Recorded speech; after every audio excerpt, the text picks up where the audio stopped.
Okay, hai, Assalamualaikum, selamat pagi. Hari ni saya nak tunjuk ada satu spin motor. Spin motor ni adalah untuk dekat mesin motor manual lah.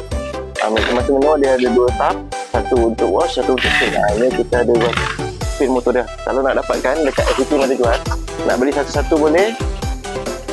Nak borong untuk sini satu karton ada 4 liter.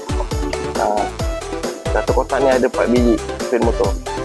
Kalau borong ni harga dapat diskaun sikit lah. Tapi kena ambil dekat FPT marketing.